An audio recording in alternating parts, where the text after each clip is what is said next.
नमस्कार दोस्तों, आप सभी का आपके चैनल डिवाइन भक्ति में स्वागत है। आज हम सुनेंगे श्रावण मास महात्म का 9वां अध्याय, जो इस प्रकार है। शुक्रवार जीवंतिका व्रत की कथा। ईश्वर बोले, हे सनत कुमार, इसके बाद अब मैं शुक्रवार व्रत का आख्यान कहूँगा, जिसे सुनकर मनुष्य संपूर्ण आपदा से मुक्त हो जाता है। लोग इससे संबंधित एक प्राचीन इतिहास का वर्णन करते हैं। पांड्यवंश में उत्पन्न एक सुशील नामक राजा था। अत्यधिक प्रयत्न करने पर भी उसे पुत्र प्राप्ति नहीं हो सकी। उसकी सर्वगुण संपन्न सुकेशी नामक भार्या थी। जब उसे संतान न हुई तब वह बड़ी चिंता में पड़ गई। तब स्त्री स्वभाव के कारण अति साहस युक्त मन वाली उसके मासिक धर्म के समय प्रत्येक महीने में वस्त्र के टुकड़ों को अपने उदर से बांधकर उदर को बड़ा बना दिया और अपनी प्रसूति का अनुकरण करने वाली किसी अन्य गर्भिणी स्त्री को ढूंढने लगी। भावी देवयोग से उसके पुरोहित की पत्नी गर्भिणी थी। तब कपट करने वाली राजा की पत्नी ने किसी प्रसव कराने वाली को इस कार्य में लगा दिया और उसे एकांत में बहुत धन देकर वह रानी चली गई। उसके बाद रानी को गर्भिणी जानकर राजा ने उसका पुंसवन और अनवलोभन संस्कार किया।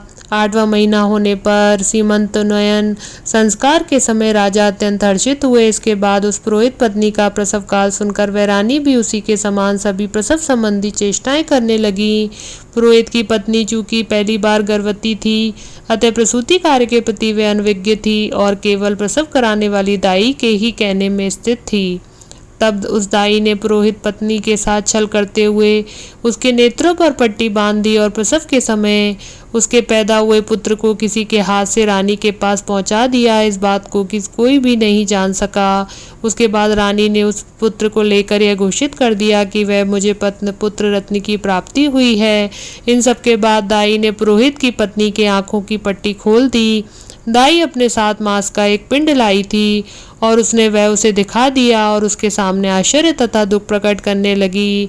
ये कैसा अनिष्ट हो गया और कहने लगी, अपने पुरोहित पति से इसकी शांति जरूर करवा लेना। कहने लगी कि संतान नहीं हुई तो कोई बात नहीं, पर तुम जीवित हो ये अच्छी बात है। इस पर पुरोहित पत्नी को प्रसव के स्पर्श चिंतन से बहुत संदेह हुआ। ईश्वर बोले, राजा ने पुत्र जन्म का समाचार सुन जात कर्म संस्कार कराया और ब्राह्मणों को हाथी घोड़े तथा रथ आदि प्रदान किए। राजा ने कारागार में पड़े सभी कैदियों को प्रसन्नता पूर्वक मुक्त करा दिया। उसके बाद राजा ने सूतक के अंत में नामकर्म तथा अन्य सभी संस्कार किए। उन्होंने पुत्र का नाम प्रियव्रत रखा। हे सनत कुमार, श्रावण मास के आने पर पुरोहित की पत्नी ने शुक्रवार के दिन भक्ति पूर्वक देवी जीवंतिका का पूजन किया। दीवार पर अनेक बालकों सहित देवी जीवंतिका की मूर्ति लिखकर पुष्प तथा माला से उनकी पूजा करके गोधूम की पीठी के बनाए गए 5 दीपक उनके सम्मुख उसने जलाए और स्वयं भी गोधूम का चूर्ण भक्षण किया और उनकी मूर्ति पर चावल फेंका और कहा, हे जीवंती, हे करुणान्वये, जहाँ भी मेरा पुत्र विद्यमान हो आप उसकी रक्षा करना। ये प्रार्थना करके उसने कथा सुनकर यथाविधि नमस्कार किया।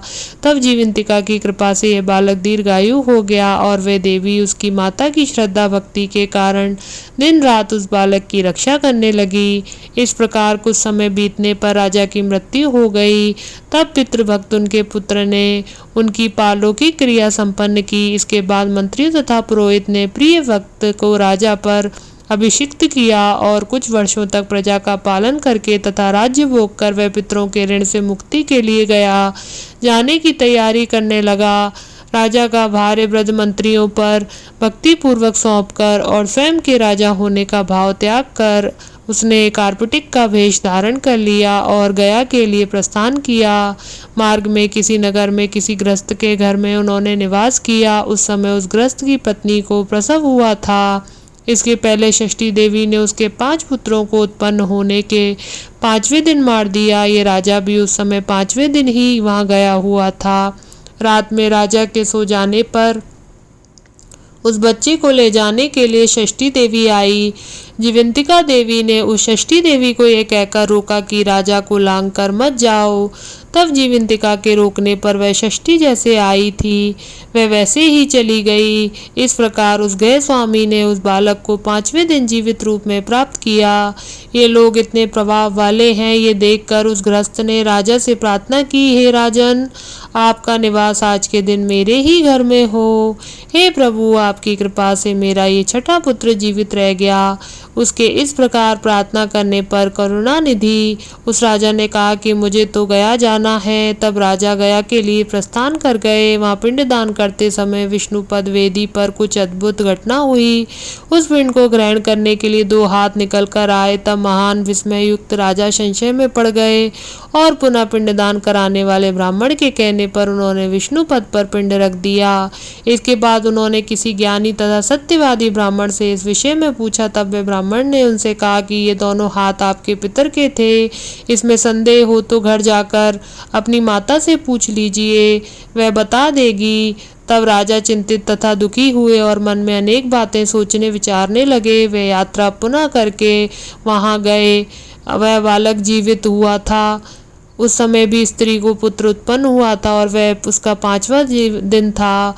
वह जो दूसरा पुत्र था उसे लेने रात में फिर वही षष्ठी देवी आई थी। तब जीवंतिका के दोबारा रोके जाने पर उस षष्ठी देवी ने उनसे कहा, इसका ऐसा क्या कृत्य है, अथवा इसकी माता तुम्हारा व्रत करती है तो तुम रात दिन इसकी रक्षा करती हो।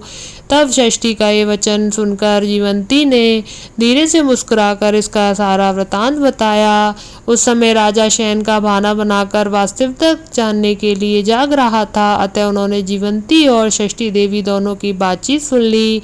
जीवंती ने कहा, हे षष्ठी, श्रावण मास में शुक्रवार को इसकी माता मेरे पूजन में रत रहती है और व्रत के संपूर्ण नियम का पालन करती है। वह सब मैं आपको बताती हूँ।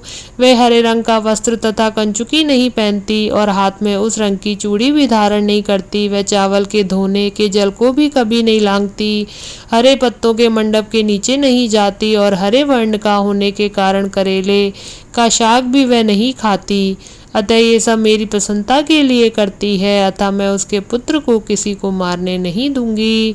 यह सब सुनकर राजा प्रियव्रत अपने नगर को चले गए। उनके देश के सभी नागरिक स्वागत के लिए आए। तब राजा ने अपनी माता से पूछा, हे माता, क्या तुम जीवंतिका देवी का व्रत करती हो? इस पर उसने कहा कि मैं तो इस व्रत के बारे में जानती भी नहीं।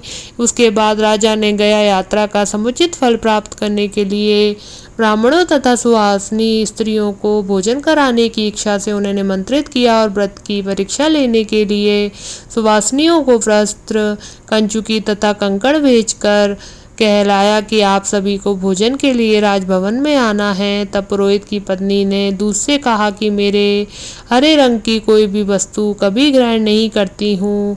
राजा के पास आकर दूत ने उसके द्वारा कही गई बात राजा को बता दी।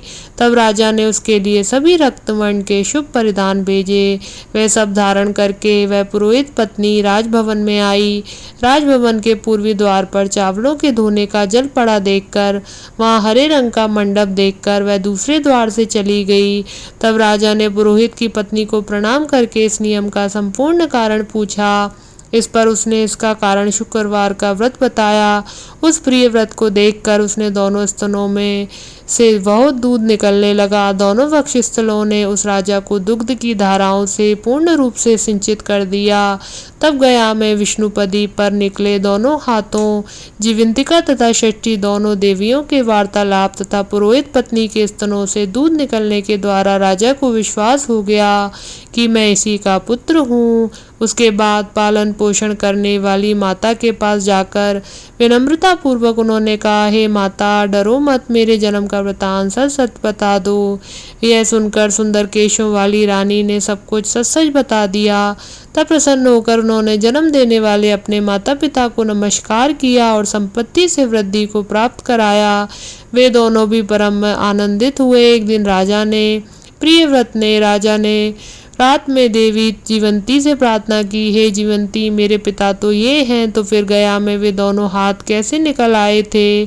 तब देवी ने स्वप्न में आकर संशय का नाश करने वाला वाक्य कहा, हे प्रियव्रत, मैंने तुम्हें विश्वास दिलाने के लिए ही ये माया की थी, इसमें संदेह नहीं है। हे सनत कुमार, ये सब मैंने आपको बता दिया। श्रावण मास में शुक्रवार के दिन इस व्रत को अनुष्ठान करके मनुष्य सभी मनोरथों को प्राप्त कर लेता है। इसी प्रकार श्री स्कंद पुराण के अंतर्गत ईश्वर सनत कुमार संवाद में श्रावण मास महात्म्य में शुक्रवार जीवंतिका व्रत का कथन नामक 9वां अध्याय पूर्ण हुआ। ओम नमः शिवाय, ओम नमः शिवाय, ओम नमः शिवाय।